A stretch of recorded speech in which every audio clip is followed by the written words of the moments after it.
नाम टेमिन का गुस्सा एक फटने को तैयार ज्वालामुखी की तरह उबलता गया। आज से पहले बरसरकर गिल्ड के बारे में बस हल्का सा इम्प्रेशन था, उसने थूकते हुए कहा। लेकिन उसके बाद से, जब से मैंने उसका मुंह चलते सुना है, अब बस बहुत हो गया। उसका चेहरा गुस्से से टेढ़ा हो गया।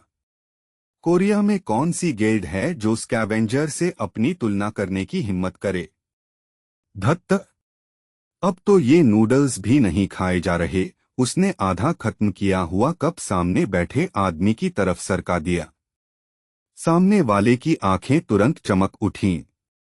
सच में? तो फिर मैं शर्म नहीं करूंगा। लेकिन उसकी वह खुशी ज्यादा देर नहीं टिकी। कप के अंदर झांकते ही वह लगभग तुरंत गायब हो गई और वह शिकायत करने लगा, अरे अच्छे हिस्से तो तुम पहले ही खा चुके हो। इस तनाव के बीच नाम क्योलमिन ने शांत स्वर में कहा। मेरा मानना है उसका मतलब था कि उस रिफ्ट के अंदर उन्हें कोई और कोरियन प्लेयर मिला था। नाम टेमिन के कान तुरंत खड़े हो गए। कौन? उसकी आंखें सिकुड़ गईं। तुम मिथोलॉजी गिल्ड वाले उन दो लोगों की बात कर रहे हो जो दुनिया में 41st रैंक पर हैं? नाम क्योलमिन ने धीरे से सिर हिलाया। मुझे नहीं लगता। सबसे नई डेटा के हिसाब से वे अभी भी एक बिल्कुल अलग रिफ्ट के अंदर हैं। नाम टेमिन का चेहरा स्किल कूलडाउन से भी तेज बदल गया। जिज्ञासा गायब हुई और उसकी जगह कच्चा, भड़कता हुआ गुस्सा आ गया। तो फिर आखिर कौन था वो? वह दहाड़ा। नाम क्योलमिन एक पल के लिए चुप हो गया। उसके चेहरे पर गहरी सोच थी और वह जानबूझकर अनजान बन रहा था। मुझे पूरी तरह यकीन नहीं है, उसने संभल कर कहा। लेकिन उसके दिल में एक संभावना पहले ही ऊपर आ चुकी थी। स्कैवेंजर के एलीट से भी ज्यादा ताकतवर कोई कोरियन प्लेयर? उसके दिमाग में बस एक ही आदमी आया। फिर भी उस शक के बावजूद उसने चुप रहना ही चुना। उधर ग्रैनफेल के अपार्टमेंट में बाथरूम से भाप ऐसे निकल रही थी जैसे कोई छोटा सा सौना चल रहा हो। ग्रैनफेल गर्माहट में खड़ा था, अभी अभी नहाकर निकला हुआ और पूरी तरह आराम में दिख रहा था। उसका शरीर लगभग बेहूदगी की हद तक परफेक्ट था। चौड़े कंधे, पतली कमर और इतने साफ तराशे हुए एब्स कि वे मांस से ज्यादा किसी मूर्ति जैसे लग रहे थे। उस शरीर के अंदर ली होयोल की आत्मा तो जैसे खुशी से झूम उठी। गर्म पानी से नहाना सच में जीवन अमृत है, उसने आराम में डूबते हुए सोचा। यही यही तो जीना कहलाता है। लेकिन ग्रैनफेल, जो ठंडे और तिरस्कार भरे चेहरे के साथ अपने बाल सुखा रहा था, जरा भी प्रभावित नहीं लगा। कितनी शर्मनाक बात है, उसने सोचा, इतनी मामूली चीज से इतनी संतुष्टि मिलना। ली होयोल ने उस रवैये को पूरी तरह नजरअंदाज कर दिया और सीधा आनंद में डूब गया। लग रहा है जैसे मैं सच में मरकर वापस आया हूं, उसने अपने शरीर में बची गर्माहट को महसूस करते हुए सोचा। अब हाइबरनेट करने का टाइम है, ली होयोल ने खुद से पूरी बेबसी के साथ बुदबुदाया। लेकिन उसकी यह अंदरूनी बकबक चल ही रही थी कि ग्रैनफेल अचानक रुक गया और गहरी सोच में खड़ा रह गया।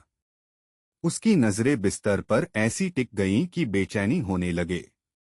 ली होयोल तुरंत घबरा गया। रुको, क्या है?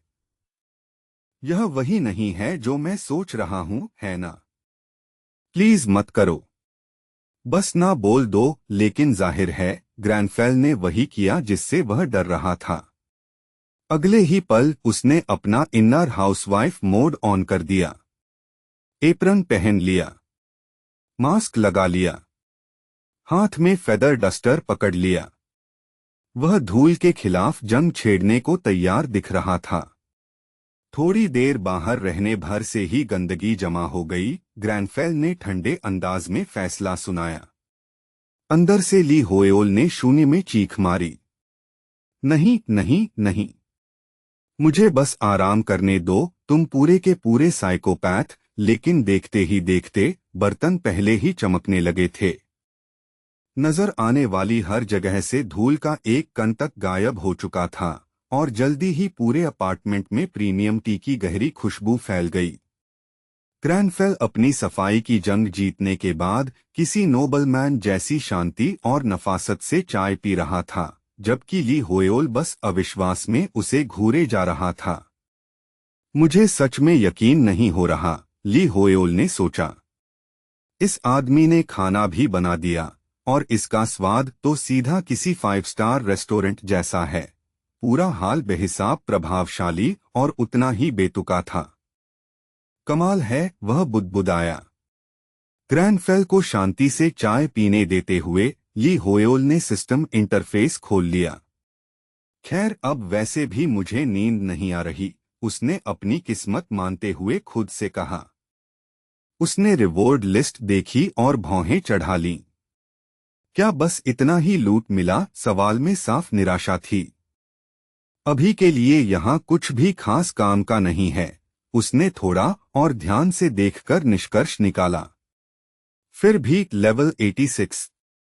लगता है मैं एक ही बार में 19 लेवल्स ऊपर कूद गया। यह हिस्सा तो वह भी मानने से इनकार नहीं कर सकता था कि जबरदस्त था। इस लेवलिंग मानहवा वाली दुनिया में सबसे मुश्किल रिफ्ट क्लियर करने पर इससे कहीं बेहतर रिवॉर्ड्स मिलने चाहिए थे। कम से कम होना तो यही चाहिए था। लेकिन खतरा बहुत ज्यादा था और सब कुछ गड़बड़ हो जाने का रिस्क भी हद से ज्यादा ऊंचा था। सामने की जानकारी को देखते हुए उसकी आंखें और तेज हो गईं और बढ़ती एकाग्रता के साथ वह हर डिटेल को छांट छांट कर समझने लगा। मैजिक फिजिकल स्किल्स से कम मना खाती है, उसने सोचा, तो मैं इसे ज्यादा बार कास्ट कर सकता हूँ। और सच कहूँ तो मेरे स्पेल्स अभी मेरे पास जो ज्यादातर स्किल्स हैं उनसे बेहतर हैं। जितना वह देखता गया, नतीजा उतना ही साफ लगता गया। ग्रैनफेल की आवाज ने उस सोच को तुरंत बीच में काट दिया। लेकिन मना रिकवरी रेट डरावनी हद तक धीमी है। ली होयोल ने बेबस होकर अपनी ठोड़ी रगड़ी। खैर, अभी इस बारे में हम ज्यादा कुछ कर भी नहीं सकते। हमारे पास अभी तक कोई एक्सेसरीज या आइटम्स नहीं हैं जो मना रिजनरेशन बढ़ाए। उसने थकी हुई सांस छोड़ी। और शुरू से ही डीमन हंटर क्लास एक बेहाल जॉब रही है, जिसमें मुश्किल से कोई पक्ष हैं। मना रिकवरी से जुड़ी एक भी पैसिव स्किल तक नहीं है मेरे पास। अगर उस वक्त वे प्लेयर्स वहां नहीं होते तो बात बहुत जल्दी बिगड़ सकती थी। उसका दिमाग अचानक लूसी की तरफ चला गया और उसी पल उसने उसे ऐसे इमेजिन किया जैसे कोई पागल कुत्ता हर तरफ भौंकता काटता फिर रहा हो। वो आक्रामक औरत, उसने एक भारी सी सांस के साथ सोचा। फिर भी अगर मुझे कभी ठीक ठीक पता चल गया कि वे लोग कौन थे तो शायद मुझे उन्हें सही से थैंक यू कहना चाहिए। तभी ग्रैनफेल ने फिर कहा, शांत और सीधा। क्योंकि हमारे पास कमी है। यह बात ली होयोल पर इतनी जोर से लगी कि वह हल्का सा उछल गया। उसकी पीठ पर ठंडा पसीना बह गया और उसने अपना पूरा ध्यान ग्रैनफेल पर टिका दिया। ली होयोल कभी भी आसानी से पीछे हटने वालों में से नहीं था। अगर कोई उसे कम समझता तो वह उसे गलत साबित करना चाहता था। अगर लोग उससे बड़ी उम्मीद रखते तो वह उन उम्मीदों तक पहुंचकर फैंटेसी को रियलिटी बनाना चाहता था। फिर वह खुद ही पल भर को अटक गया। मैं अचानक उसके लिए लिखी हुई कैरेक्टर सेटिंग्स क्यों याद कर रहा हूं? ग्रैनफेल ने अगला ऐलान धीरे धीरे लेकिन पूरी निश्चितता के साथ किया। अगला रिफ्ट काउंट्स टेरिटोरी होगा। वह इतनी अचानक खड़ा हो गया कि ली होयोल को विरोध करने का मौका ही नहीं मिला। हमारे पास आराम करने का समय नहीं है, ग्रैनफेल ने कहा, और वह ऐसे चलने लगा जैसे यह फैसला बहुत पहले ही हो चुका हो। हम सिर्फ मैजिक पर भरोसा नहीं कर सकते। हमें अपनी मार्शल प्रावेस भी बेहतर करनी होगी। उसका लहजा सख्त था, लगभग कठोर। और आज के लिए मुझे परफेक्ट ट्रेनिंग मेथड पहले ही मिल चुका है। ली होयोल की आंखें फैल गईं, क्योंकि उसके दिमाग में टुकड़े जुड़ने लगे। रुको, वे प्लेयर्स जो हमारे साथ लड़े थे, उसने सोचा। और वह छोटे बालों वाली लड़की, जिसके पास ट्विन डैगर्स थे, वह वहां सबसे ज्यादा इम्प्रेसिव थी। जैसे ही सिस्टम ने ग्रैंडफेल के टच पर जवाब दिया, उसके दिमाग में एक खतरनाक एहसास कौंधा। अगर वह उसके मूवमेंट्स इमिटेट करने वाला है। ली होयोल के सीने पर भारी तनाव आ बैठा। मुझे नहीं पता तुम आखिर क्या करने वाले हो, उसने बढ़ती दहशत में सोचा। लेकिन जो भी है, अभी इसी वक्त बंद कर दो। पसीना उसके चेहरे पर लुढ़कने लगा और वह ग्रैंडफेल को बढ़ती घबराहट से घूरता रहा। ग्रैंडफेल सिस्टम बोर्ड को सच्ची दिलचस्पी से देख रहा था, जैसे उसे कोई बहुत कीमती चीज मिल गई हो। बुनियाद सबसे ज्यादा अहम होती है, उसने कहा। उधर ली होएओल तो अंदर ही अंदर लगभग रो रहा था। उसे जरा भी एक्साइटमेंट नहीं हो रही थी, बस यह भारी यकीन था कि अब कोई डिजास्टर आने वाला है। ग्रैंडफेल ऐसा इंसान नहीं था जो एक बार मन बना लेने के बाद पीछे हट जाए। उसने गंभीर निश्चय के साथ अपना एप्रन और ग्लव्स कसकर ठीक किए। पहले बर्तन धोते हैं, उसके बाद ट्रेनिंग शुरू होगी। ली होएओल बिल्कुल स्थिर हो गया, जैसे कोई मूर्ति हो। तो फिर उसने बेबसी से सोचा, हम सोएंगे कब? नींद कभी इतनी कीमती नहीं लगी थी, और साथ ही इतनी दूर भी नहीं। शहर के ऊपर पूरा चांद रात के आसमान में चमक रहा था, और इधर उधर कुछ अपार्टमेंट विंडोज अब भी देर रात की रोशनी से जगमगा रही थीं। नीचे की सड़कें लगभग खाली थीं और सन्नाटे में डूबी हुई थीं, और उनमें से बस एक ही शख्स गुजर रहा था, लगातार दौड़ता हुआ, बिना रुके। ब्लूटूथ ईयरफोन्स लगाए, पूरी तरह ग्राइंड में डूबा, वह चलता नहीं बल्कि लगातार दौड़ता जा रहा था, और मिडनाइट रेडियो होस्ट की स्मूथ आवाज हवा में धीरे धीरे बह रही थी। हालांकि रात काफी हो चुकी है, फिर भी आज हमारे पास बहुत सारे लिसनर्स जुड़े हुए हैं। सबका दिन कैसा रहा? उसकी ठुड्डी से पसीना टपक रहा था, लेकिन वह दौड़ना नहीं रोक रहा था। अंदर से ली होएओल अब तक रहम की भीख मांग रहा था। प्लीज, बस मुझे सोने दो, उसने पूरी बेबसी में पुकारा। लेकिन वह सोच पूरी भी नहीं हुई थी कि एक ब्रेकिंग न्यूज अलर्ट ने ब्रॉडकास्ट को सीधा काट दिया और ग्रैंडफेल को वहीं रुकने पर मजबूर कर दिया। अनाउंसर की आवाज तुरंत तनाव से भर गई। फिलहाल आउटस्कर्ट्स का 95% हिस्सा कोनकर किया जा चुका है। बहुत जल्द काउंट्स टेरिटोरी रेड के लिए खुलने वाला है। स्क्रीन पर दो एंकर्स असामान्य रूप से गंभीर चेहरों के साथ इस हालात पर बात कर रहे थे, और उनका लहजा साफ बता रहा था कि यह कोई आम अपडेट नहीं है। अभी अभी मिली जानकारी के मुताबिक काउंट्स टेरिटोरी का डिस्ट्रक्शन रेट अचानक 60% तक पहुंच गया है। यह अभी पूरी तरह खुला भी नहीं है, लेकिन इसी रफ्तार से चला तो काउंट्स टेरिटोरी पूरी तरह ढह सकता है। ये शब्द डरावने वजन के साथ गिरे। हर तरफ एक्सपर्ट्स इस अनोमली को लेकर गंभीर चिंता जताने लगे थे। लाल टोपी पहने एक युवक अपने फोन को घूर रहा था, और उसके चेहरे पर साफ शॉक लिखा था।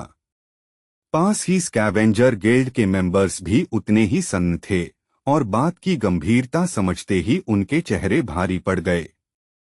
नाम टेमिन, जिसके मुंह में अब भी टूथब्रश फंसा हुआ था, रिपोर्ट को ठीक से सुनने के लिए बाहर भाग आया था। उस हास्यास्पद हालत में भी उसके खड़े होने के ढंग से साफ था कि यह खबर उसे अंदर तक हिला गई है। उसने झुंझलाहट में दांत भींच लिए और अविश्वास को मुश्किल से रोक पाया। यह बकवास है। सिर्फ एक दिन हुआ है और डिस्ट्रक्शन प्रोग्रेस पहले ही 60% पर पहुंच गई। यह मुमकिन भी कैसे है? यह सवाल ठंडी हवा में भारी होकर लटक गया, अपने साथ गुस्सा, बेचैनी और यह साफ एहसास लिए कि कुछ बहुत बुरी तरह गलत हो रहा है। नाम क्योलमिन ने बेचैनी से अपना चश्मा ऊपर सरकाया और उसकी आम तौर पर स्थिर रहने वाली आवाज भी चिंता से कांप उठी। जितना कॉन्क्वेस्ट का टाइम लिमिट छोटा होता जाता है, रिफ्ट के अंदर के मॉन्स्टर्स उतने ही ज्यादा ताकतवर होते जाते हैं। यह सुनकर नाम टेमिन सच में हिल गया। लेकिन क्यों, उसने सदमे में पूछा। यह अचानक इतनी तेजी से बढ़ना क्यों शुरू हो गया? क्या इसका मतलब है कि अंदर के मॉन्स्टर्स पहले ही इवॉल्व होकर और भी ताकतवर हो चुके हैं? नाम टेमिन ने दबाव डालते हुए पूछा। उसका चेहरा सख्त हो गया। लेकिन नाम क्योलमिन उसे कोई साफ जवाब नहीं दे सका। उसने डेटा को घूरते हुए भौहें सिकोड़ लीं और धीरे से कहा, मुझे अभी पक्का नहीं पता। मुझे सब कुछ शुरू से फिर से इवैल्यूएट करना होगा। उधर अकीना डेली न्यूज कैंप में रिपोर्टर्स पागलों की तरह इधर-उधर भाग रहे थे, जल्दी जल्दी कॉल्स कर रहे थे और कड़ाके की ठंड में अपडेट्स चिल्लाकर बता रहे थे। जमाने वाली हवा में भी किसी के पास एक सेकंड रुकने की फुर्सत नहीं थी। ब्रॉडकास्ट टेंट के अंदर अकीना न्यूज के डायरेक्टर ने इतनी जोर से डेस्क पर हथेली पटकी कि सारा इक्विपमेंट हिल गया। इसके पीछे कोई वजह जरूर है, उसने झल्लाकर कहा। मॉन्स्टर्स ऐसे बिना किसी वजह के अचानक पावर अप नहीं कर जाते। रिपोर्टर्स में से एक, जो साफ तौर पर डरा हुआ था लेकिन फिर भी बोलने को मजबूर था, उसने जवाब दे ही दिया। आप ऐसा कह रहे हैं, लेकिन हमें पता कैसे होगा? टॉप गिल्ड्स के एनालिस्ट्स तक को समझ नहीं आ रहा कि क्या हो रहा है। डायरेक्टर की आवाज धीमी हुई, लेकिन और भी भारी हो गई। तो फिर वजह ढूंढो, चाहे जैसे भी। अब यह सिर्फ हमारी जॉब्स की बात नहीं रह गई। यह सिर्फ कंपनी की बात भी नहीं है। अगर वह रिफ्ट कोलैप्स हो गया तो हम सब खत्म हैं, उसने सपाट आवाज में कहा। उस पॉइंट पर यह न्यूज स्टोरी नहीं रहेगी, यह सीधा मानहवा वाली सर्वाइवल सिचुएशन बन जाएगी। जितना ज्यादा वह इस बारे में सोचता गया, डर उतना ही असली लगता गया। अगर वे मॉन्स्टर्स रिफ्ट से बाहर निकल आए तो इस सेक्टर का हर सिविलियन और हर हंटर काट डाला जाएगा। बस यह कल्पना करना ही कि वे दरिंदे खुली दुनिया में निकल आएंगे, उसकी रीढ़ में ठंडी सिहरन दौड़ा गया। न कहीं भागने की जगह होगी, न कहीं ऐसा ठिकाना जो सच में सुरक्षित हो। ग्रैनफेल अपने फोन पर चल रही उस अर्जेंट न्यूज को देखता रहा। उसका चेहरा हमेशा की तरह पढ़ा नहीं जा सकता था, लेकिन एक चीज उसे पकड़वा गई। उसकी मुट्ठी इतनी जोर से भींची हुई थी कि हाथ का तनाव साफ दिख रहा था। क्या यह सच में एक अनप्रेसिडेंटेड अनोमली है? ली होयोल ने सोचा, जैसे जैसे सारे टुकड़े अपनी जगह बैठने लगे। अगर इस सब की जानकारी आर्क के अंदर गहराई में दबी हुई है तो यह बात समझ में आती है कि किसी को वजह क्यों नहीं पता। उस अभिशप्त जगह का ख्याल आते ही ग्रैनफेल का चेहरा और अंधेरा पड़ गया। हमें जल्दी मूव करना होगा, उसने निष्कर्ष निकाला। वैम्पायर्स गंदे जीव होते हैं। सिर्फ अपने खून के जरिए भी वे डार्क पावर दूसरों तक पहुंचा सकते हैं। काउंट अस्कुरा ने अपनी ही ताकत को टुकड़ों में बांट दिया है, उसने आगे कहा, और उन टुकड़ों को अपनी टेरिटोरी के आउटस्कर्ट्स में भटकते मॉन्स्टर्स में बांट दिया है। लेकिन वह मैकेनिज्म का सिर्फ आधा हिस्सा है, ग्रैनफेल ने ठंडे स्वर में कहा। जब वे दरिंदे मरते हैं तो जो पावर उनके अंदर थी वह गायब नहीं होती, वह सीधी अपने असली मालिक के पास लौट जाती है। ली होयोल ने भौहें चढ़ा लीं, क्योंकि यह टैक्टिकल नाइटमेयर अब बहुत साफ हो चुका था। काउंट ने जानबूझकर अपनी टेरिटोरी के मॉन्स्टर्स में अपनी पावर बांट दी थी, जैसे कोई सेफ्टी नेट बना रहा हो। ग्रैनफेल ने डोर खोला और उसके दिमाग में आखिरी कड़ियां भी जुड़ गईं। अब सब समझ में आ गया, उसने कहा। इसी वजह से मॉन्स्टर्स इवॉल्व हुए और डिस्ट्रक्शन रेट इतनी तेजी से बढ़ रही है। यही मैकेनिज्म, ग्रैनफेल ने भारी यकीन के साथ कहा, असल समस्या की जड़ है। अचानक ली होएल के दिमाग में एक डरावनी संभावना कौंधी। रुको, अगर कोई सीधे काउंट्स कैसल पर रेड कर दे तो हो सकता है पूरा रिफ्ट उसी जगह कोलैप्स हो जाए। ग्रैनफेल का चेहरा इतना काला और भयावह हो गया कि उसे सीधी सिहरन दौड़ गई। ग्रैनफेल ने एक हाथ दीवार पर रखा और साफ था कि वह अपना फैसला कर चुका था। काउंट अस्कुरा नहीं, उसकी आंखें और ठंडी हो गईं। वह गंदगी का टुकड़ा इस नोबल टाइटल से पुकारे जाने के लायक नहीं है। यह बेरहम फैसला सुनाने के बाद वह बिना हिचकिचाहट मुड़ा और दरवाजे की तरफ बढ़ गया, जैसे बात अब पूरी तरह तय हो चुकी हो। ग्रैनफेल के हिलते ही ली होएल को कोट उठाने तक का समय नहीं मिला। जो कचरा नोबिलिटी की इज्जत पर दाग लगाने की हिम्मत करता है उसे मैं खुद खत्म करूंगा, ग्रैनफेल ने कहा, और उसके अंदर से इतनी भारी एरोगेंस और कॉन्फिडेंस निकल रही थी कि ली होएल चाहकर भी प्रभावित हुए बिना नहीं रह सका। ठीक है, ली होएल ने मन ही मन लगभग अपनी मर्जी के खिलाफ मान लिया। यह सच में काफी कूल था, ग्रैनफेल। लेकिन तभी रियलिटी धड़ाम से वापस आ गई। उसकी नींद का क्या? उसे सबसे ज्यादा आराम चाहिए था। डोर तो पहले ही खुल चुका था, लेकिन उसका नरम गर्म बिस्तर अब नामुमकिन हद तक दूर लग रहा था। ग्रैनफेल की आंखें बर्फ जैसी ठंडी हो गईं, जैसे उसने यह शिकायत सुन ली हो। जब तुम मर जाओगे तब जितना चाहो सो लेना। काउंट्स डोमेन का रिकमेंडेड लेवल 350 से 400 तक था, और यह रेंज इतनी डरावनी थी कि कोई भी समझदार इंसान दूर ही रहे। उस घूमते हुए रिफ्ट के सामने खड़ा, फर वाली टोपी पहने एक आदमी गला साफ करके कैमरा की तरफ देखने लगा। वह HWI गैंग था, एक छोटा मोटा स्ट्रीमर जो क्लाउड के पीछे अपनी पूरी जान लगाए हुए था। ऐसा नोनेम ब्रॉडकास्टर जो बस एक लकी ब्रेक के लिए अपनी जान तक दांव पर लगा दे। उसने अपना कैमरा ठीक किया, गहरी सांस ली और लिव जाने की तैयारी की।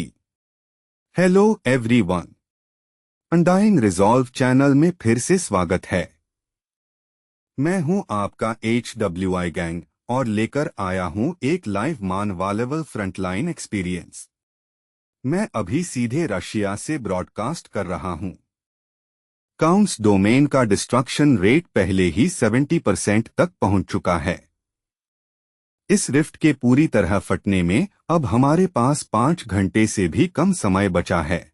उसने टाइम देखा और बोलता रहा।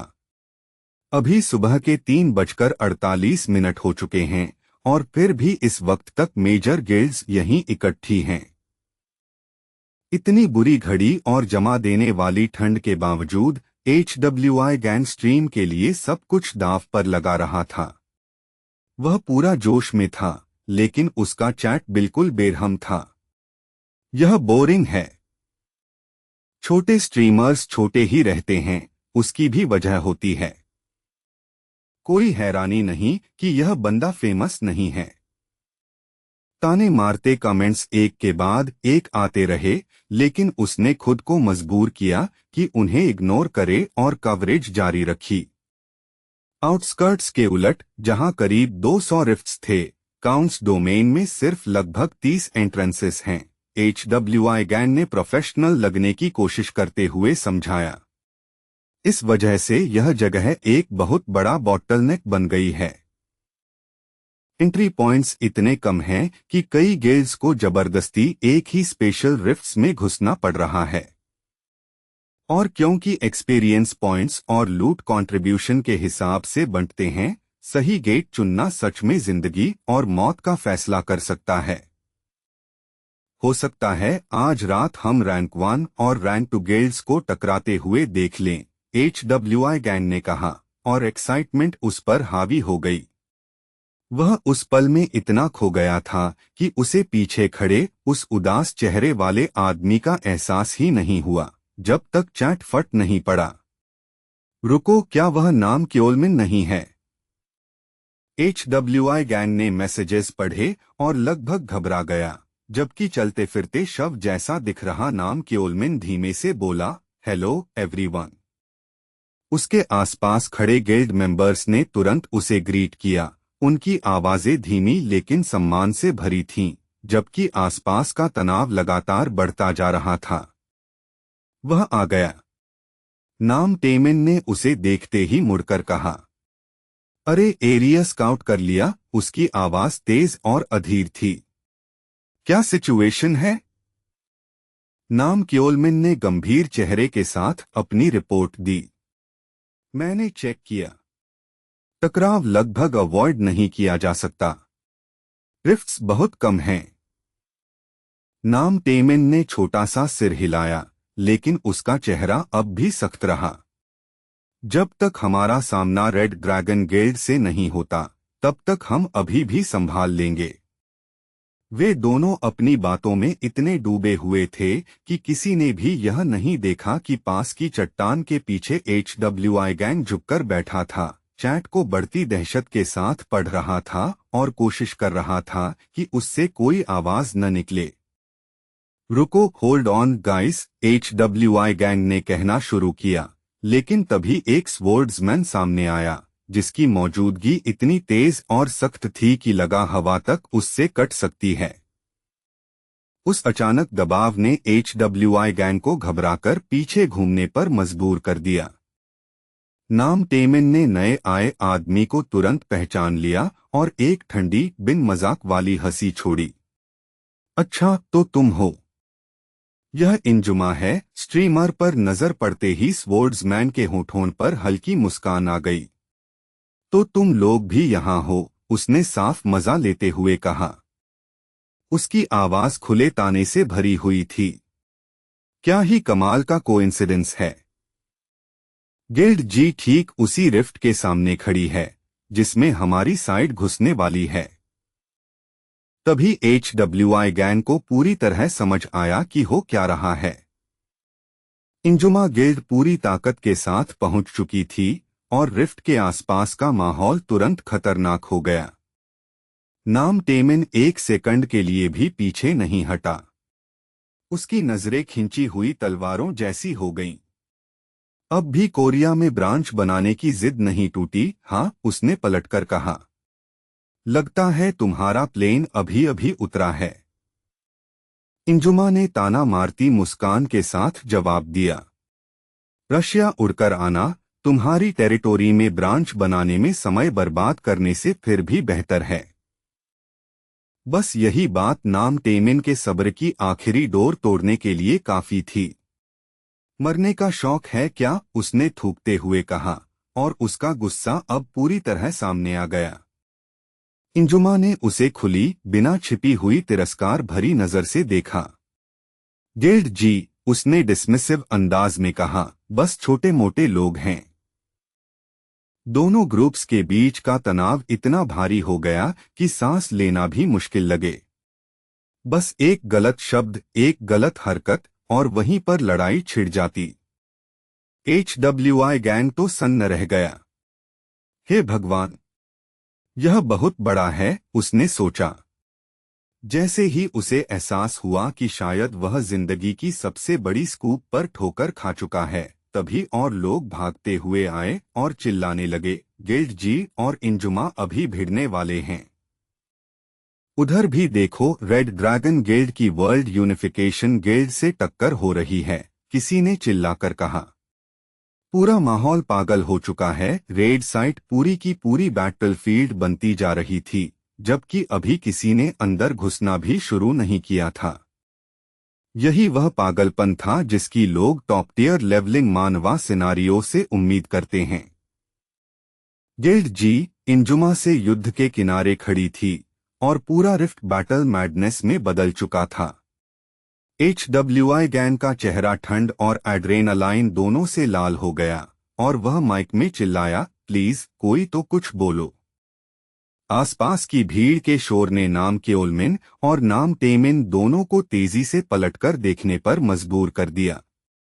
नाम टेमिन का हाथ पकड़ते हुए नाम क्योलमिन डर और जल्दबाजी में बोला, नाम टेमिन, मुझे पता है तुम गुस्से में हो, लेकिन अभी असली क्राइसिस रिफ्ट का डिस्ट्रक्शन रेट है। अगर हमारी दोनों गिल्ड्स यहां लड़ती हैं तो दोनों साइड्स हारेंगी। यह म्यूचुअल डिस्ट्रक्शन होगा। नाम टेमेन ने इतने जोर से दांत भींचे कि उसका जबड़ा साफ तन गया और उसकी आंखों में गुस्सा धधकने लगा। इंजुमा रैंकिंग्स में 4th पर थी, जबकि गिल्ड जी उसके ठीक पीछे 5th पर। सिर्फ यह बात ही इस टकराव को और भारी बना रही थी। गिल्ड मास्टर्स की राइवलरी तो इससे भी गहरी थी। इंजुमा इंडिविजुअल रैंकिंग में 6th पर था, जबकि नाम टेमेन 11th पर बैठा था। पूरे माहौल में एक dramatic Korea versus Japan showdown वाला वजन था। HWI गैंग की चलती कमेंट्री ने हालात को इतना चुभा दिया कि नाम क्योलमिन को देखकर लग रहा था वह दूसरे के स्ट्रेस से ही गिर पड़ेगा। चुप रहो, नाम टेमेन ने झुंझलाकर झिड़क दिया। फिर उसने पुकारा, नाम क्योलमिन, लेकिन नाम क्योलमिन ने उसके आगे बोलने से पहले ही बात काट दी। ठीक है, हम पहले यहां आए थे, लेकिन अगर हम अभी पीछे हटे तो हमारी इज्जत चली जाएगी। तो फिर इन्हें कुचल देते हैं, नाम क्योलमिन ने ऐसी मुस्कान के साथ कहा जो उस दबाव में लगभग पागलपन जैसी लग रही थी। नाम टेमेन पूरी तरह जाने को तैयार था। जब तक हम जीतते हैं, बाकी कुछ मायने नहीं रखता। चार्ज और बस फिर क्या था। गिल्ड जी और इंजुमा दोनों साथ में ईस्टर्न रिफ्ट के अंदर कूद पड़े और उनका टकराव अब सीधा रेड के दिल तक पहुंच गया। रिपोर्टर आने ऊंची और बेहद जल्दबाज आवाज में ऐलान किया कि दोनों राइवल गिल्ड्स एक ही इंस्टेंस में घुस चुकी हैं। जैसे ही ये बात बाहर गई, ब्रॉडकास्ट के आसपास का माहौल और तेज हो गया, क्योंकि सब जानते थे कि यह कोई मामूली बात नहीं है। ये दोनों गिल्ड्स तो लेजेंडरी राइवल्स हैं, कमेंटेटर्स ने जोर देकर कहा, और तुरंत दर्जनों ड्रोन्स ऊपर मंडराने लगे ताकि हर पॉसिबल एंगल कैद किया जा सके। उनके कैमरास हवा में ऐसे भनभना रहे थे जैसे लोहे के कीड़े रियल टाइम में हिस्ट्री का पीछा कर रहे हों। कोरिया की गिल्ड जी और जापान की इंजुमा। रैंकिंग्स, प्राइड और नेशनल आइडेंटिटी की यह सीधी टक्कर देखते ही देखते पूरी दुनिया की नजरों का केंद्र बन गई। अब यह सिर्फ रेड नहीं रह गया था, यह ऐसा स्पेक्टिकल बन चुका था जिससे लोग नजरें नहीं हटा पा रहे थे। नाम टेमेन और इंजुमा दोनों अपनी अपनी फोर्सेस के आगे सबसे फ्रंट पर थे और बिना किसी हिचकिचाहट के आगे बढ़ रहे थे। दोनों में से कोई भी दूसरे को एक कदम की जगह देने के मूड में नहीं था। उसी वक्त नॉर्दर्न रिफ्ट में रैंक 1 रेड ड्रैगन गिल्ड और दुनिया की नंबर 2 वर्ल्ड यूनिफिकेशन गिल्ड खुले दुश्मनी वाले माहौल में आमने सामने खड़ी थीं। दक्षिण में रैंक 30 की बरसर्कर गिल्ड, रैंक 7 की सेकंड सन और रैंक 3 की नोमैड गिल्ड भी इकट्ठी हो चुकी थीं, जिससे हर फ्रंट बारूद के ढेर जैसा हो गया था। डिस्ट्रक्शन रेट के 80% तक पहुंचते ही ऐसा लगने लगा जैसे पूरी दुनिया रुक गई हो और सांस रोके खड़ी हो। डर सिर्फ बैटलफील्ड तक सीमित नहीं रहा, क्योंकि हर कोई समझ चुका था कि एक गलत कदम इस रेड को कैटास्ट्रोफी में बदल सकता है। और फिर भी उस कयामत जैसे केओस के बीच ली होयोल पूरी शांति से बैठा था, बड़े नफासत से चाय की चुस्कियां लेता हुआ, जैसे वह किसी जानलेवा रेड में नहीं बल्कि किसी अमीर नोबल की शांत दोपहर वाली महफिल में बैठा हो। चाय की हल्की खुशबू और उसका शांत, बिल्कुल न डगमगाने वाला बैठना पूरी तरह सुकून की तस्वीर बना रहा था। लेकिन काउंस रिफ्ट के अंदर ली होयोल हाथ में टीकप लिए बैठा था और उस शांत सतह के नीचे उसके दिमाग में बहुत गहरी सोच चल रही थी। पिछले रिफ्ट से मैंने एक चीज सीखी, उसने हल्का सा आंखें सिकोड़ते हुए सोचा, कि मना खत्म होना बेसिकली मौत की सजा है। तो इस बार मुझे ऐसी जंग में मना इस्तेमाल करने का सबसे एफिशिएंट तरीका ढूंढना होगा। अब बात सिर्फ ताकत की नहीं थी, बात कंट्रोल, सर्वाइवल और बिना फालतू खर्च किए एग्जीक्यूशन की थी। जवाब उसने निष्कर्ष निकाला, एल्केमी से निकले मैजिक में छिपा है। उस तरह के मैजिक से वह थ्योरी में रियलिटी को ही रीशेप कर सकता था और मैटर को अपनी मर्जी की किसी भी फॉर्म में ढाल सकता था। स्टेप 1, उसने मन ही मन बुदबुदाया। मैंने जमीन पर पड़े कुछ ढीले पत्थरों को बदलकर एक टीकप और एक टेबल बना दिया। यह काफी साफ तरीके से काम कर गया, लेकिन सबक तुरंत मिल गया। चीज जितनी ज्यादा डिटेल्ड और कॉम्प्लेक्स होती गई, प्रोसेस उतनी ही ज्यादा मना खाता गया। इसका मतलब था कि चलते चलते बैटल के बीच कॉम्प्लिकेटेड कॉन्स्ट्रक्ट्स बनाना एफिशिएंट नहीं था। दिखने में फ्लैशी जरूर था, लेकिन यहाँ जिस तरह की लड़ाई की उसे उम्मीद थी, उसके लिए यह प्रैक्टिकल बिल्कुल नहीं था। यह तो बेसिकली जरूरत से ज्यादा जोर लगाने जैसा है, ली होयोल ने अपनी सोच की कमी पहचानते हुए खुद से माना। लेकिन जैसे ही यह बात दिमाग में बैठी, एक नया आइडिया आकार लेने लगा। वह इतनी गहरी सोच में डूबा था कि उसे मुश्किल से महसूस हुआ कि काउंट अस्कुरा के सोल्जर्स धीरे धीरे उसे चारों तरफ से घेर रहे हैं। वे उसे भूखी और दुश्मनी भरी नजरों से घूर रहे थे, जैसे कोई शिकारी यह मान चुका हो कि उसने खंडहरों में अकेले खड़े आसान शिकार को पकड़ लिया है।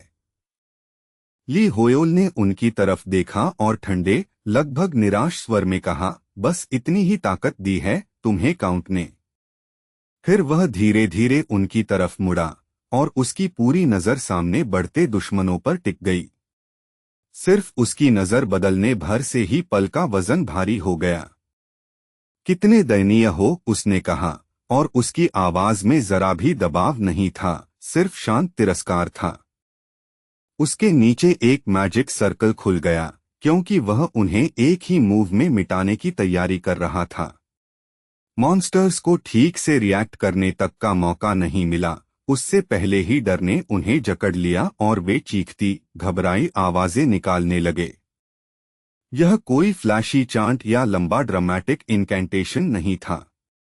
यह ज्यादा किसी एब्सोल्यूट कमांड की तरह निकला, ठंडा, सीधा, और जिसे झुठलाया न जा सके।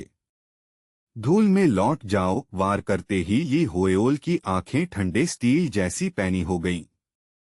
उस ताकत के नीचे मॉन्स्टर्स को जबरन उनकी असली हालत में पीछे धकेल दिया गया, जैसे खुद उनका अस्तित्व रिवाइंड हो रहा हो। उसका असर इतना भयानक था कि पास की चट्टान तक टूटकर बिखर गई। फिर भी इस टेक्निक ने लगभग ना के बराबर मना खर्च किया। रिग्रेशन, ली होयोल ने तय किया, और इस ताकत को यही नाम दिया। फिर उसने सिर हिलाया और लंबी, थकी हुई सांस छोड़ दी। क्या हमें इसे इतना ड्रामेटिक और फूलदार नाम देना सच में जरूरी था? उसने बुदबुदाया, और साफ था कि वह स्किल से ज्यादा उसके नाम से प्रभावित नहीं था। उधर बैटलफील्ड पहले ही हिंसा और तबाही के एक बेकाबू मेस में बदल चुका था। गिल्ड्स जितनी गहराई तक अंदर घुसती जा रही थीं, उनके आसपास सब कुछ उतना ही ज्यादा अनस्टेबल लगता जा रहा था। नाम टेमिन की स्क्वाड ने अभी अभी अपने रास्ते के मॉन्स्टर्स को खत्म किया था, लेकिन राहत महसूस करने के बजाय वह बेचैन सोच में डूब गया।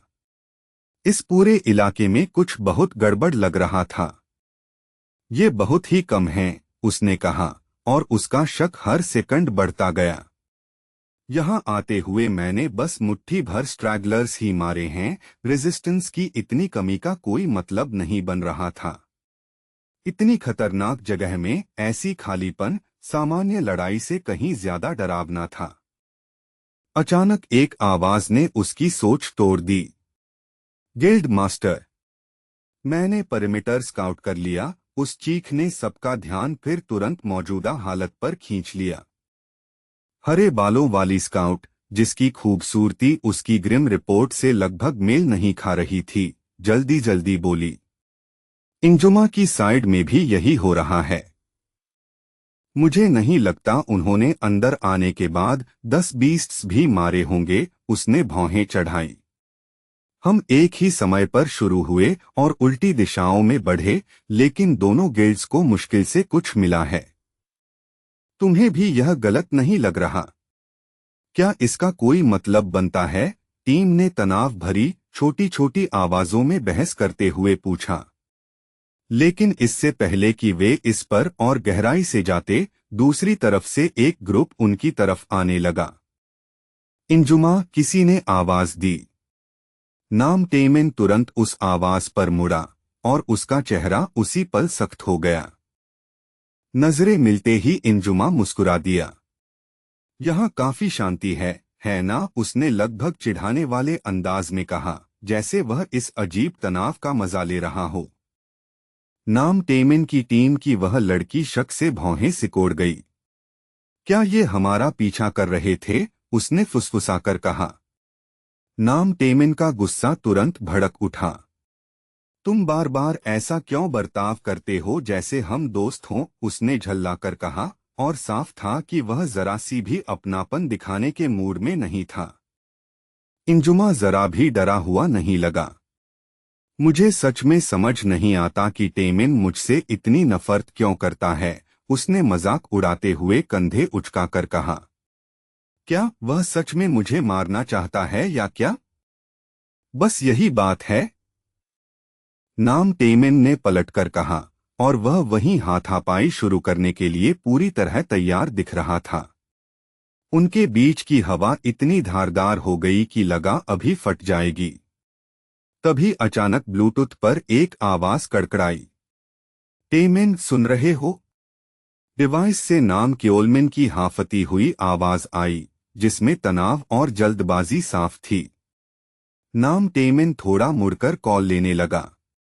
मैंने डंजियन स्ट्रक्चर का एनालिसिस लगभग पूरा कर लिया है, नाम क्योलमिन ने तेजी से कहा। तुम अभी कहाँ हो? वीडियो फीड काम नहीं कर रहा। नाम टेमेन ने चारों तरफ देखा और जवाब दिया, मैं किसी तरह के रुइंस में हूं। लगता है किसी सिटी स्क्वेयर जैसा है। यह जवाब सुनते ही दूसरी तरफ का टोन बदल गया। तुम्हें अपनी एग्जैक्ट लोकेशन नहीं पता? नाम क्योलमिन की आवाज पैनिक से तेज हो गई। स्क्वेयर? City square?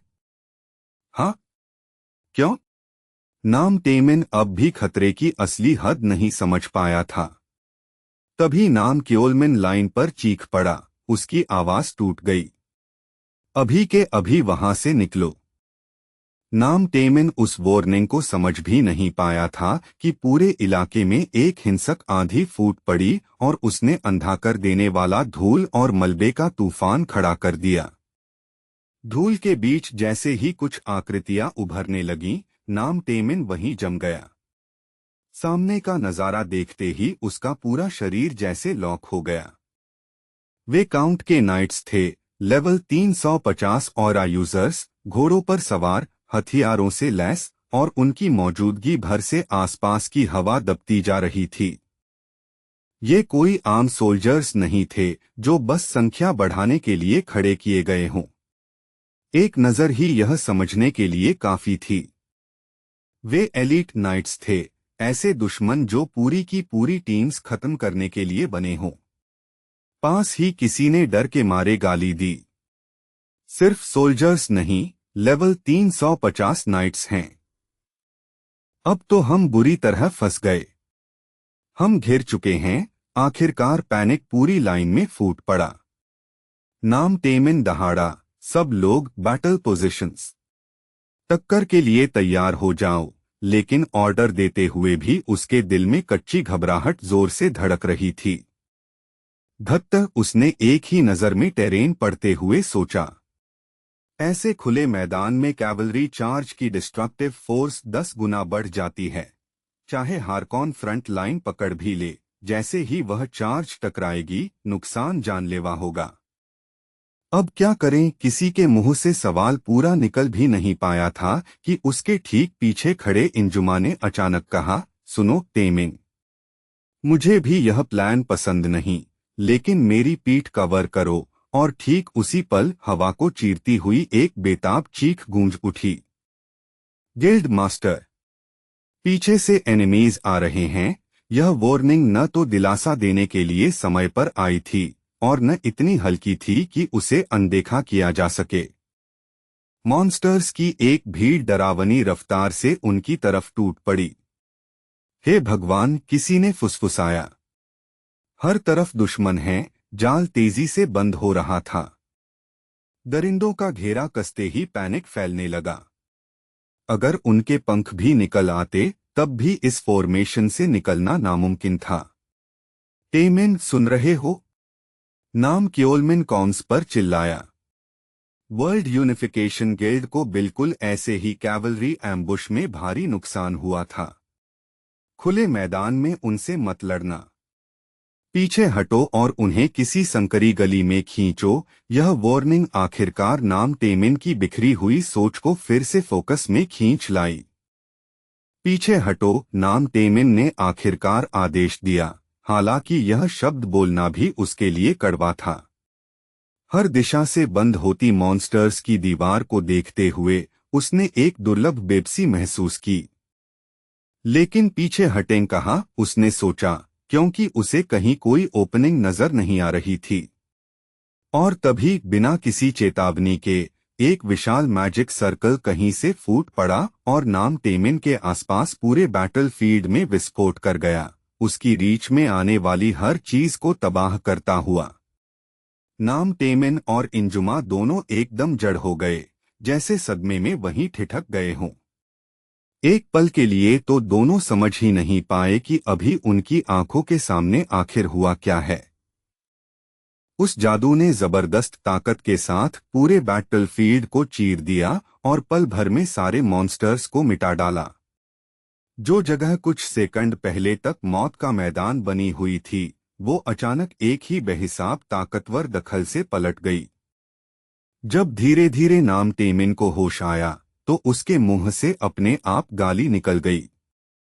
सामने का मंजर इतना अविश्वसनीय था, इतना उम्मीद से बाहर कि उसके भीतर का गुस्सा और हैरानी एक साथ बाहर आ गए। ये आखिर था क्या? उसने सदमे में बड़बड़ाया। पत्थर की दीवार?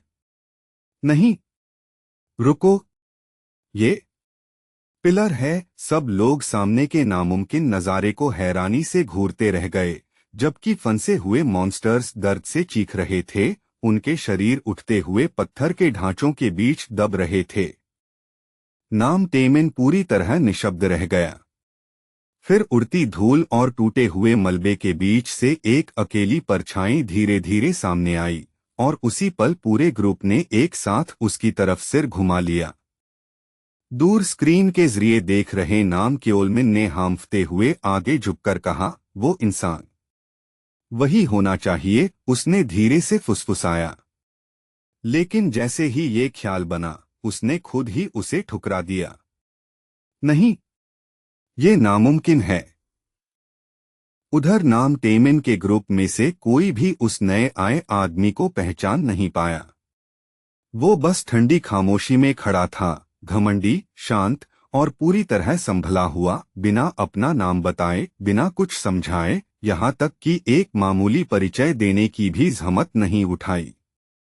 ग्रुप में से किसी ने धीमी आवाज में अनिश्चित होकर फुसफुसाया, क्या वो ली होयोल है? वो नाम हवा में ऐसे तैर गया जैसे कोई खतरनाक अंदाजा, जिसे कोई भी पक्का करने की हिम्मत नहीं कर रहा था। आखिरकार उस आदमी ने अपनी नजर उनकी तरफ घुमाई। लेकिन जैसे ही तनाव अपनी चरम सीमा पर पहुंचा, तभी एक बिल्कुल अलग आवाज ने इस माहौल को अजीब सी चहक के साथ चीर दिया। जी हाँ, हेलो एवरीवन, यहाँ HWI गैंग। उसकी चमकीली आवाज इस डरावने बैटलफील्ड पर इतनी बेतुकी लग रही थी कि पूरा माहौल ही अवास्तविक सा लगने लगा। HWI गैंग, जो अब भी बेस्ट लेवलिंग मानवा कंटेंट को लाइव कैप्चर करने के जुनून में डूबा हुआ था, एक पत्थर के पास झुककर बैठा हुआ स्ट्रीम जारी रखे हुए था। सॉरी व्यूअर्स, उसने उत्साहित फुसफुसाहट में कहा। नेचर कॉल आ गई थी, इसलिए थोड़ा लेट हो गया। लेकिन टेंशन मत लो, मैं वापस आ गया हूं। अब यहीं से गिल्ड जी को ट्रैक करता रहूंगा। ये देखो, उसने कैमरा नीचे जमीन की तरफ करते हुए कहा। ये फुटप्रिंट्स उन्हीं के हैं। हम शेप और स्नो देखकर लग रहा है कि ये निशान बस 5 मिनट पुराने हैं। इतना कहते ही चैट विंडो तंज और मजाक उड़ाते कमेंट्स से फट पड़ा। क्या? सच में? For real? HWI gang reactions की बाढ़ पड़ते हुए बड़बड़ाया। जैसे ही उसे समझ आया कि व्यूअर्स कुछ और ज्यादा एक्साइटिंग चाहते हैं, उसने तुरंत टारगेट बदलने और बेहतर कहानी के पीछे भागने का फैसला कर लिया ताकि नंबर्स बढ़ सकें। उसके चेहरे पर चौड़ी मुस्कान फैल गई और एक्साइटमेंट साफ चमकने लगी। तुम लोग पहले से जानते हो किसे देखना चाहिए, उसने कहा। मैं टारगेट बदल रहा हूं। अब मैं इंजुमा को ट्रैक करूंगा। लेकिन वो अगला शब्द बोल पाता उससे पहले एक कान फाड़ देने वाला धमाका हुआ, जिसने उसकी पीठ पर ठंडा पसीना दौड़ा दिया। उसके व्यूअर्स तुरंत चैट में पागल हो गए और चिल्लाने लगे कि वो जाकर एक्सप्लोजन का सोर्स चेक करे। फीड एक साथ डिमांड्स, पैनिक और प्योर हाइप से भर गया। ठीक है, ठीक है। HWI गैंग जल्दबाजी में बोल पड़ा, अपनी आवाज नीचे रखने की कोशिश करते हुए, लेकिन कैमरा के लिए बहादुर भी सुनाई देना चाहता था। जा रहा हूँ, उधर असली बैटलफील्ड में नाम टेमिन और इंजुमा अब भी आधे सुन्न खड़े थे। उनकी आंखें जो दिखा रही थीं, उसे उनका दिमाग पूरी तरह मान ही नहीं पा रहा था। जब ये सब उनके सामने चलता रहा, तो बैटलफील्ड के एक छोर से दूसरे छोर तक स्टोन पिलर्स लगातार फूटते रहे। वो जमीन से इतनी हिंसक ताकत से उठ रहे थे, जैसे खुद धरती दुश्मन बन गई हो और उसने किसी एक साइड को चुन लिया हो। इंजुमा खुद को फिर से ली होएल की तरफ देखने से रोक नहीं पाया। इस सब के बीच उस आदमी की शांति खुद उस जादू से भी ज्यादा बेचैन करने वाली लग रही थी। ये आदमी है कौन? इंजुमा ने अविश्वास में सोचा। इसने बिना एक भी स्पेल चांट किए ऐसा कुछ कर दिखाया। वो जितना सोचता, बात उतनी ही कम सामान्य लगती। इसके पास आखिर कितना मना है? इंजुमा घूरते हुए सोचता रहा। और सीरियसली, सूट और ड्रेस शूज। इसने तो वेपन लाना भी जरूरी नहीं समझा। उस आदमी की हर बात सबसे बुरी तरह से बेहुदा लग रही थी। ली होएल को देखते हुए, जिसका एक्सप्रेशन शुरू से आखिर तक डराने वाली हद तक शांत था, इंजुमा की रीढ़ में ठंडक दौड़ गई। उसके दिमाग में बस एक ही सवाल बचा था, ये आखिर है कौन? उस डर की ठंडी लहर तभी टूटी जब पास से उसकी टीम का एक मेंबर चिल्लाया, और वो फिर रियलिटी में लौट आया। गिल्ड मास्टर, दुश्मन पिलर्स के बीच फंस गया है। फिर भी मॉन्स्टर्स रुके नहीं, बल्कि उल्टा वो और भी बड़ी संख्या में टूट पड़े, ऐसी लापरवाह हिंसा के साथ आगे बढ़ते हुए जैसे उनकी इंस्टिंक्ट की जगह अब सिर्फ पागलपन ने ले ली हो। नाम टेमिन ने तेजी से सांस खींची। बैटलफील्ड की इस अचानक पलटी हालत ने उसके सीने को एक साथ शौक और मौके की भावना से कस दिया। ओह, उसके मुंह से बस इतना ही निकल पाया। स्टोन पिलर्स ने घोड़ों की रफ्तार पूरी तरह तोड़ दी थी, कैवलरी को ठीक वहीं रोक दिया था जहां उसका असर सबसे ज्यादा होना था, और उस चार्ज को खत्म कर दिया था जो उन्हें कुचल देने वाला था। नाम टेमिन ने हाथ उठाकर अपने चेहरे का एक हिस्सा ढक लिया, जैसे अंदर मची भावनाओं की आंधी छिपा रहा हो। फिर बहुत धीमी आवाज में, जो सिर्फ ग्रैंडफेल क्लॉडिया आर्पेगियो रोमियो के लिए थी, उसने अगली बात कही। मैं तुम्हारा शुक्रिया बाद में अदा करूंगा। ये कहते ही उसका चेहरा एक खतरनाक भयंकर शिकन में बदल गया, और उसकी सारी हिचक जलकर खत्म हो गई। पीछे बस लड़ाई की भूख रह गई। इन स्टोन पिलर्स के होते हुए उसने ऐलान किया, ये लड़ाई अब हमारी है। उसकी आवाज में भरोसा एकदम लौट आया, पहले से भी ज्यादा सख्त और तेज। एक सेकंड भी बर्बाद किए बिना नाम टेमिन सीधे रुकी हुई कैवलरी लाइन में जा घुसा। वो ऐसे बढ़ा जैसे अपनी झुंझलाहट और घमंड को सीधे दुश्मन के शरीर पर काटकर लिख देना चाहता हो। उसकी ब्लेड चमकी और वो एक के बाद एक दुश्मनों को काटता चला गया, आर्मोर्ड एनिमीज को चीरते हुए वहीं गिरा देता। पिलर्स ने जो ओपनिंग बनाई थी, वही अब कत्लगाह बन चुकी थी। इंजुमा का ग्रुप भी हालात समझते ही नहीं रुका। यही मौका है, वो चिल्लाए और तुरंत उस ओपनिंग का फायदा उठाने आगे दौड़ पड़े। सबको मार डालो, फाइटर्स नई जान के साथ गरजे। उनका मराल एकदम ऊपर चढ़ गया और वो खूनी जंग में पूरी ताकत से सिर के बल कूद पड़े। पूरे सीन को अपनी लाइव स्ट्रीम पर देखते हुए HWI गैंग का जबड़ा इतना नीचे गिर गया कि दर्दनाक लगने लगा। क्लाउड चेसर होने के बावजूद ये उससे कहीं बढ़कर था जितना वो कभी कैमरा में कैद करने की उम्मीद कर सकता था। अभी हुआ क्या, वो पूरी आवाज में चिल्ला पड़ा। वो सपोर्ट तो गॉड टियर था। क्या वो आदमी मेज है? जैसे ही ग्रैंडफेल फ्रेम में आया, चैट सेक्शन पूरी तरह फट पड़ा। उसी समय एक बेखौफ मॉन्स्टर सीधा ग्रैंडफेल क्लॉडिया आर्पेगियो रोमियो पर झपटा, जैसे उसके लिए मौत की कोई कीमत ही न हो। ग्रैंडफेल क्लॉडिया आर्पेगियो रोमियो ने जरा भी परेशानी नहीं दिखाई। उसने इतनी आसानी और प्रिसिजन से उस क्रीचर को काट गिराया, जैसे वो बस कोई मामूली सी झुंझलाहट हो। रिग्रेशन मैजिक, HWI गैंग ने अविश्वास में बड़बड़ाया। वो उस कैवलरी यूनिट को अकेले संभाल रहा है, लेकिन ये शब्द भी उस नज़ारे की असल दीवानगी को बयान नहीं कर पा रहे थे। यही तो वो मानहवारी कैप वाला मोमेंट था जिसके लिए इंटरनेट जीता है। HWI गैंग वहीं स्टंड खड़ा था, एड्रेनालाइन से लगभग कांपते हुए। तुम लोग ये साफ साफ देख पा रहे हो ना? उसने व्यूअर्स से चिल्लाकर कहा। मुझे तो समझ ही नहीं आ रहा कि मैं जो देख रहा हूं वो सच भी है या नहीं। ग्रैंडफेल क्लॉडिया आर्पेगियो रोमियो ने मॉन्स्टर्स को ऐसी आंखों से देखा जो स्टील जितनी ठंडी और सख्त थीं। उसकी नजर में न एक्साइटमेंट था, न क्रुएल्टी, न ही गुस्सा, बस एकदम अंतिम फैसला।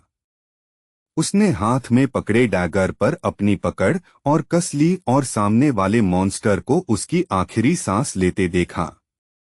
लड़ाई के बीच भी उसका दिमाग बैटल में बहने के बजाय शांति से विकल्प तौल रहा था। मैं इस वेपन की ड्यूरेबिलिटी बेकार नहीं करना चाहता, उसने पूरी गंभीरता से सोचा। जाहिर है व्यूअर्स को जरा भी अंदाजा नहीं था कि वो सच में क्या सोच रहा है, और उन्होंने मान लिया कि वो बस किल के थ्रिल का मजा ले रहा है। अगर मैं इस डैगर के अंदर के मना में दखल दूं, इसे ट्रांसफॉर्म करूं और फिर इस पर रिग्रेशन यूज करूं तो, उसने सोचा। उसके विचार इतनी तेजी से भाग रहे थे कि आसपास कोई कल्पना भी नहीं कर सकता था। अगर ये काम कर गया तो ड्यूरेबिलिटी भी अपनी ओरिजिनल स्टेट में वापस आ जानी चाहिए, है ना? ये ख्याल इतना प्रैक्टिकल और बेहिसाब स्पेसिफिक था कि बैटलफील्ड से लगभग कटा हुआ सा लग रहा था। जब मैंने पत्थर को टीकप में बदला था तो उसे कप वाली ड्यूरेबिलिटी मिल गई थी, उसने सोचा।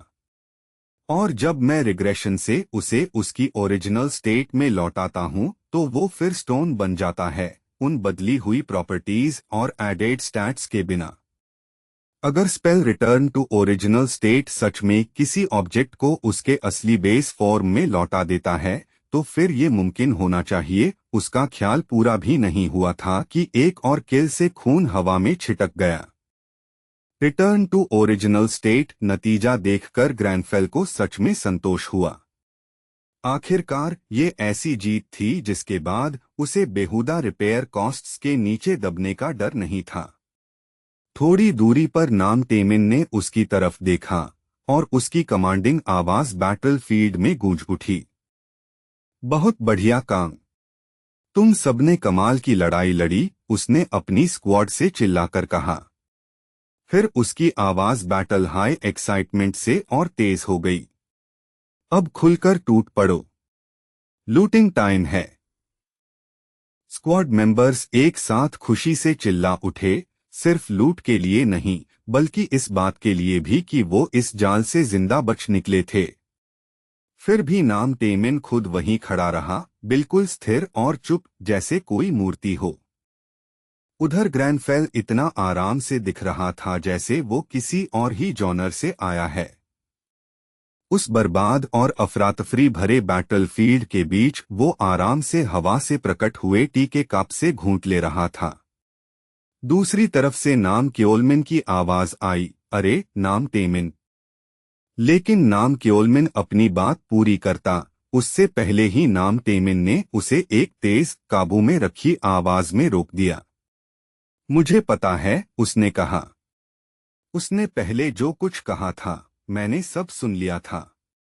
अब जब मैंने आखिरकार उसे अपनी आंखों से लड़ते देखा है तो मेरा इरादा और भी मजबूत हो गया है। ऐसा इंसान किसी दूसरे गिल्ड के हाथ चला जाए ये मैं बिल्कुल होने नहीं दे सकता, खासकर तब जब एजुमा गिल्ड ने शुरू से आखिर तक पूरा मंजर अपनी आंखों से देखा है। वो लोग शायद अभी इसी वक्त अपने दिमाग में ऑफर का हिसाब लगा रहे होंगे, नंबर्स और फायदे तौल रहे होंगे। तभी बिना किसी वार्निंग के एक आवाज ने अचानक ग्रैंडफेल की शांत टी टाइम को चीर दिया और सारा सुकून तोड़ दिया। Excuse me. हेलो, मैं वाई गैंग से हूँ। उस अजीब से इंट्रोडक्शन पर ग्रैंडफेल की भौहें तुरंत सिकुड़ गईं और उसकी चिढ़ साफ दिखने लगी, जैसे सिर्फ टोक दिया जाना ही उसके लिए इंसल्ट हो। क्या मैं आपका बस एक पल के लिए इंटरव्यू ले सकता हूँ? रिपोर्टर ने संभलकर पूछा, लेकिन जवाब में उसे ऐसी ठंडी और तेज नजर मिली कि जैसे वो मैग्मा को भी जमा दे। लिव स्ट्रीम के कमेंट सेक्शन में व्यूअर्स तुरंत फट पड़े। ग्रैंडफेल के डरावने बर्फ जैसे एक्सप्रेशन पर सबका दिमाग घूम गया। और फिर जैसे वो लोग बस सही मौके का इंतजार कर रहे हों, अचानक पता नहीं कहां से एक्साइटेड फैंस का पूरा झुंड दौड़ता हुआ आ गया, चेहरों पर जोश और आंखों में पागल सी चमक। वो रहा। उन्होंने यान को पूरी तरह इग्नोर कर दिया और बेचारे रिपोर्टर को बिना जरा भी सोचे एक तरफ धक्का दे दिया। फिर सब ग्रैंडफेल के चारों तरफ जमा हो गए, उसकी तारीफ पर तारीफ करने लगे और मशीन गन की तरह सवाल दागने लगे। आप कमाल हैं। आप कोरियन हैं या जापानीज? क्या आप पहले से किसी गिल्ड में हैं? अगर नहीं तो प्लीज एजुमा गिल्ड में आ जाइए। क्या आपने इसे अकेले क्लियर किया? आपका नाम क्या है? इस पूरे हंगामे के बीच नाम तमन आगे बढ़ी और इंसानी टैंक की तरह सबके सामने दीवार बनकर खड़ी हो गई। पीछे हटो। फिर उसने मुड़कर ग्रैंडफेल को एक शांत, भरोसा देने वाली मुस्कान दी। ग्रीटिंग्स। मैंने आपके बारे में पहले ही काफी रूमर्स सुन रखे हैं। उसकी आवाज शालीन थी, लेकिन उसके पीछे साफ मकसद छिपा था। मैं गियान गिल्ड से नाम तम्मन हूँ। मैंने आपको पहले एक रिक्रूटमेंट मैसेज भी भेजा था, लेकिन ग्रैंडफोल्ड ने उसके इंट्रोडक्शन पर पलक तक नहीं झपकाई। उसके चेहरे पर जरा सा भी बदलाव आए बिना उसने सिर्फ एक छोटी सी लाइन में ऐसा ब्रूटल जवाब दिया कि वहीं का माहौल चकनाचूर हो गया। तुम्हें सच में एटिकेट की जरा भी समझ नहीं है। नाम तम्मन एकदम जड़ हो गई और उसके पीछे खड़ी भीड़ ने एक साथ सदमे में सांस खींच ली। उसकी बेरहम सी सीधी बात सुनकर सब दंग रह गए। वो जवाब ऐसा था जैसे कोई बॉम्ब बहुत देर से टिक टिक कर रहा हो और अब जाकर सबके चेहरे पर फट पड़ा हो। इसलिए मैं एक भी सवाल का जवाब नहीं दूंगा, उसने कहा, और उसमें गलत समझने की जरा भी गुंजाइश नहीं छोड़ी। मेरी नजरों से तुरंत दूर हो जाओ। एक पल में हवा तक जमा देने वाली ठंडी हो गई और ये लेवलिंग एंड मना स्टाइल ड्रामा रियल टाइम में देख रहे व्यूअर्स एक्साइटमेंट से बिल्कुल पागल हो गए।